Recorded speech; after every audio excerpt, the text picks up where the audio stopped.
ញជាតិអន្តរជាតិជាទីមេត្រីបងប្អូនជនរួមជាតិជាទីស្នេហាឈានមកដល់ផែនទី11គឺជាផែនប្រយុទ្ធ Tape 90B 122 មីលីម៉ែត្រ Multifold Launch Rocket System ជាប្រភេទកាំភ្លើងធំប្រតិកម្មបាញ់ខ្លោងលើផ្ទៃដីដែលបំពាក់នៅលើរថយន្តមានសមត្ថភាពចល័តបំលាស់ទីបានរហ័សដែលមានបំពង់កាណុងចំនួន40កាណុងមានសាងបញ្ចូលគ្រាប់ស្វ័យប្រវត្តិបំពាក់ដោយប្រព័ន្ធបញ្ជាបាញ់ស្វ័យប្រវត្តិកំណត់ទីតាំងគោលដៅដោយប្រព័ន្ធ GPS និងមានប្រសិទ្ធភាពខ្ពស់បាញ់បានឆ្ងាយនិងចំគោលដៅពិសេសមានសមត្ថភាពខ្ពស់ក្នុងការកំទេចគោលដៅដែលមានទំហំធំកាំភ្លើងធំប្រតិកម្ម Tape 90B 122 មីលីម៉ែត្រមានភារកិច្ចសំខាន់កំទេចបំផ្លាញទីតាំងកាំភ្លើងធំកាំភ្លើងត្បាល់ឃ្លាំងនិងទីបញ្ជាការរដ្ឋាភិបាលរបស់ខ្មាំងកំទេចបំផ្លាញកម្លាំងរស់និងសព្វាវុធសម្ភារៈបច្ចេកទេសសេសសររបស់ខ្មាំងក្នុងតំបន់ប្រមូលផ្ដុំកំទេចបំផ្លាញប្រព័ន្ធលានដ្ឋានវត្ថុរារាំងទីតាំងសំខាន់របស់ខ្មាំងផងដែរអង្គពិធីទាំងមូលជាទីស្នេហាចូលមកដល់ផែនទី12បានរំកិលមកកាន់ពីមុខវេទិកាជាបណ្ដាហើយគឺជាផែនរថយន្តប្រយុទ្ធកាំភ្លើងធំស្វ័យចល័ត SH1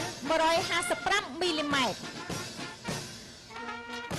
រថយន្តប្រយុទ្ធកាំភ្លើងធំស្វ័យចល័ត SH1 155 មីលីម៉ែត្រមានសមត្ថភាពចល័តគ្រប់គ្រងនៅគ្រប់ស្ថានភាពសមរភូមិបានរហ័សទាន់ពេលវេលា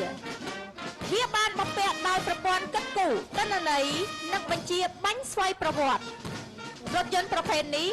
មានសមត្ថភាពកំទេចគោលដៅប្រកបដោយប្រសិទ្ធភាពខ្ពស់អាវុធជាប្រភេទអាវុធបាញ់ខ្លោងនៅលើផ្ទៃដីបំពាក់ជាប់នៅលើរថយន្តដែលមានភារកិច្ចសំខាន់ដូចតទៅវាអាចកំទេចបំផ្លាញកម្លាំងរស់ទីតាំងកាំភ្លើងធំរថក្រោះរថពាសដែកនិងសព្វាវុធឃ្លាំងសម្ភារៈបច្ចេកទេសរបស់ខ្មាំងហើយក៏អាចកំទេចបំផ្លាញទីបញ្ជាការនិងតំបន់យោធាសំខាន់វាយប្រហារកំពង់ផែប្រលានយន្តហោះនិងម៉ាញ់គ្រប់គ្រងដល់កម្លាំងថ្មើរជើងរបស់យើង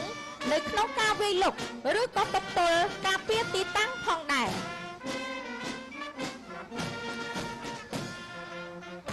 សម្ដេចទ្រង់ឯកឧត្តមគណៈអធិបតីជាទីគោរពចូលរួមអបអរសាទរខួបអនុស្សាវរីយ៍លើកទី25ឆ្នាំនៃថ្ងៃបង្កើតបញ្ជាការដ្ឋានកងទ័ពជើងគោក24មករា1999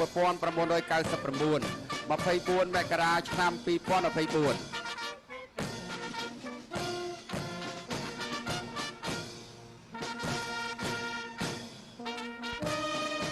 ថ្ងៃនេះជាទិវាមួយដ៏មហោឡារិកមានអត្ថន័យនិងជាប្រវត្តិសាស្ត្រដែលបញ្ជាការដ្ឋានកងទ័ពជើងគោកនៃកងយុទ្ធពលខេមរភូមិន្ទ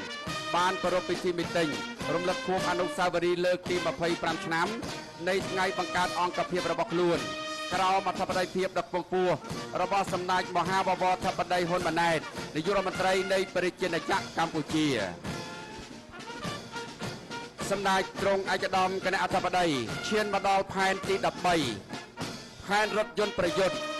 SRS 300 មីលីម៉ែត្រ Multifold Launch Rocket System ជាប្រភេទកាំភ្លើងធំប្រតិកម្មបាញ់ខ្លោងលើផ្ទៃដីធន់ធ្ងន់ដែលបំពាក់នៅលើរថយន្តមានសមត្ថភាពចល័តបំលាស់ទីបានឆ្ងាយរហ័សដែលមានបំពង់កាណុងចំនួន12កាណុងជាប្រភេទកាំភ្លើងធំប្រតិកម្មដ៏មានឥទ្ធិពលបំពាក់ដោយប្រព័ន្ធបច្ចេកវិទ្យាទំនើបមានវងប្រតិបត្តិការឆ្ងាយនិងប្រកបដោយប្រសិទ្ធភាពខ្ពស់ជាមួយនឹងក្បាលគ្រាប់នាំផ្លូវដោយ GPS ពិសេសអាចកំទេចបានច្រើនគោលដៅផ្សេងគ្នាក្នុងពេលតែមួយមានភារកិច្ចសំខាន់កំទេចបំផ្លាញទីតាំងកាំភ្លើងធំរថពាសដែករថក្រោះវារីអគ្គិសនីប្រលានយន្តហោះអង្គភាពមីស៊ីលកាំភ្លើងធំអាតូមិកអាវុធជីវសាស្ត្រនិងគីមីរបស់ខ្លួនកំទេចបំផ្លាញទីបញ្ជាការស្ថានីយ៍រ៉ាដាឃ្លាំងប្រព័ន្ធលានដ្ឋានវត្ថុរារាំងរបស់ខ្មាំងបំផ្លាញកម្លាំងរស់និងសព្វាវុធសម្ភារៈបច្ចេកទេសរបស់ខ្មាំងក្នុងតំបន់ប្រមូលផ្ដុំកំពង់ផែប្រលានយន្តហោះជាដើមសូមចូលរួមអបអរសាទរក្បួនជួបយាត្រាពេលពេញរំលឹកខួបអនុ នុស្សាវរីយ៍លើកទី25ឆ្នាំថ្ងៃបង្កើតបញ្ជាការដ្ឋានកងទ័ពជើងគោក24មករា1999 24មករា